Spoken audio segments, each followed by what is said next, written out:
শ্রীয়ান সান্ত্বনার তরফ থেকে আপনাদের সবাইকে নমস্কার। আজ আমি বানাবো কড়াইশুঁটি আর পনির দিয়ে দারুণ একটা রেসিপি। আশা করি আপনাদের বেশ ভালো লাগবে। আর এই রকমই নতুন নতুন রেসিপি দেখার জন্য শ্রীয়ান সান্ত্বনা সাবস্ক্রাইব করে আমাদের পাশে থাকুন।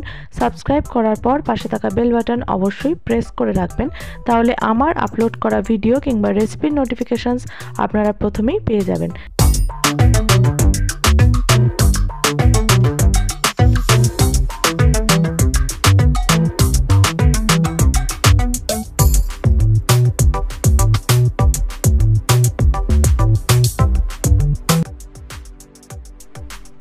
তাহলে চলুন শুরু করি। প্রথমেই পনিরটা পিস পিস করে কেটে নিয়েছি, তারপর এর মধ্যে দিয়েছি পরিমাণ মতো নুন, সামান্য হলুদ গুঁড়ো প্রায় 1/4 চামচের মতো, 1/4 চামচের মতো লঙ্কা গুঁড়ো আর 1/4 চামচের মতো জিরের গুঁড়ো, আর তারপর দিয়েছি সামান্য একটু আটা। এরপর সব কিছু খুব ভালো করে মিশিয়ে নিয়ে আর তারপর কড়াইতে সাদা তেল দিয়ে তেলটা একটু গরম হলে পনিরগুলো ভেজে নেব। দেখতে থাকুন বাকি রেসিপি। আর গুঞ্জনকে নিয়ে ভিডিও বানানো এতটাই মুশকিল যে স্ট্যান্ড একটা কিনেছি জানেন তো, কিন্তু স্ট্যান্ড দিয়ে ফোনটা বসালে ও তো সঙ্গে সঙ্গে ফোনটাকে উল্টে দেবে। আর এইদিকে যখন আমি ভিডিও বানাচ্ছি হাতে ফোনটা ধরে ফোনটাকে আমি সোজাভাবে ধরেছি, একেবারেই সাইড করে ধরিনি, সেই জন্য ভিডিওটা এই রকম এসেছে। আর একদমই আমি অন্যমনস্ক হয়েছিলাম, কারণ সারাক্ষণ মনটা গুঞ্জনের দিকেই ছিল। গুঞ্জন কখনো মশলার কৌটো উল্টে দিচ্ছে, কখনো সব কিছু নিয়ে টানাটানি করছে, কাটা সবজিগুলোকে নিচে ফেলে দিচ্ছে, আরও কত কিছু করছে। এদিকে জল ফেলে দিচ্ছে, আবার কখনো গেট খুলে বাইরে বেরিয়ে যাচ্ছে বিড়ালকে তাড়া করবে বলে। ভাবুন তো, বিড়ালকে ও তাড়া করবে না বিড়াল ওকে কামড়ে নেবে। সব পনিরগুলো ভাজা হয়ে গেলে তুলে রাখবো। আর হ্যাঁ, পনিরটা কিন্তু খুব কড়া করে ভাজলে হবে না।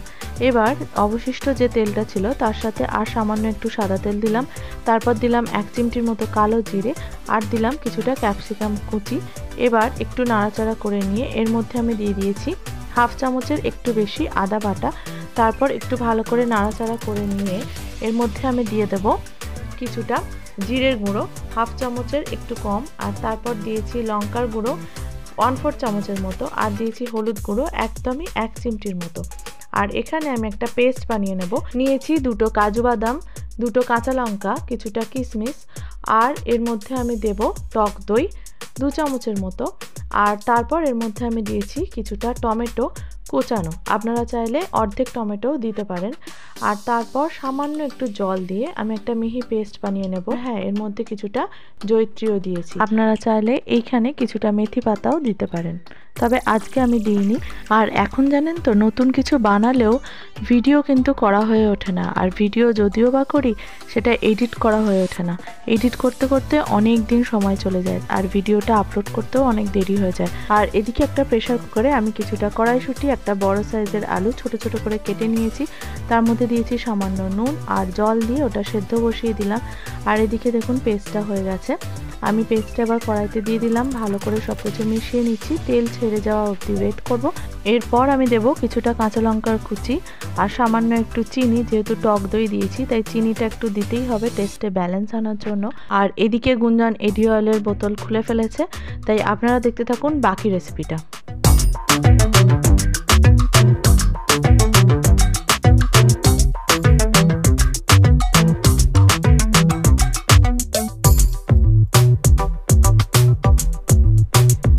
মশলা থেকে তেল ছেড়ে এলে আমি দিয়ে দিয়েছি আগে থেকে সেদ্ধ করে রাখা আলু আর কড়াইশুঁটিটা। খুব ভালো করে সবকিছু মিশিয়ে নেব, আর দিয়ে দেব সামান্য একটু ধনেপাতা কুচি।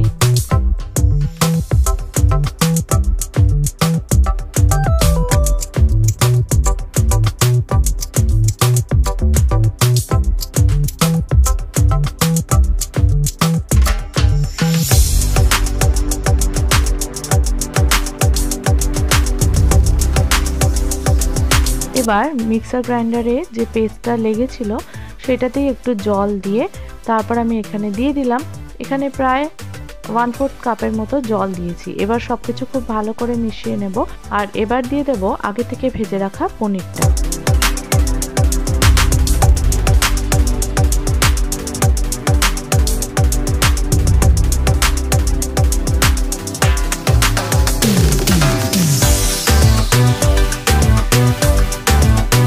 এবার আমি দিয়েছি প্রায় 1 চামচের মতো তড়কা মশলা।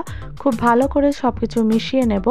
আর তারপর আবার যখন তেলটা একটু ভেসে ভেসে আসবে, গ্রেভিটা অনেকটাই গাঢ় ছিল, তাই এর মধ্যে আমি আরও বেশ কিছুটা জল দিয়েছি। প্রায় 1 কাপের মতো জল আরও দিয়েছি। আর দিয়েছি আরও কিছুটা ধনেপাতা কুচি।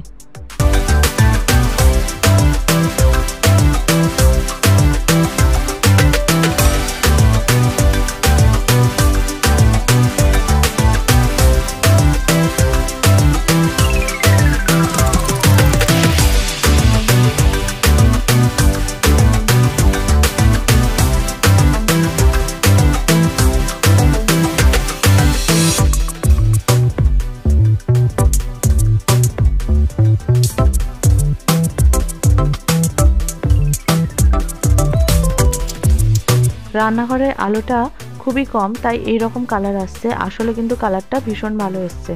আর এই দেখুন আমার পনির আর মটরশুঁটির তরকারিটা প্রায় হয়ে এসছে। এবার একদম শেষে আমি দিয়েছি 1 চিমটির মতো শাহি গরম মশলা আর সামান্য একটু ঘি।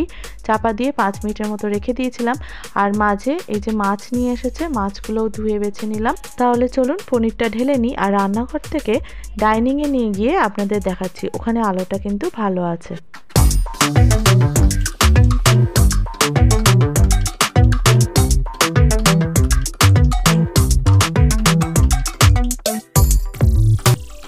দেখুন রান্নাঘরে কিছুতেই ভালো ভিডিও আসছিল না, আর যেই ডাইনিংয়ে নিয়ে গেলাম ফটোটা কত সুন্দর এলো। তবে ঠান্ডা হতে গ্রেভিটাও অনেকটা কমে গিয়েছিল, মানে ঠিক হয়ে গিয়েছিল।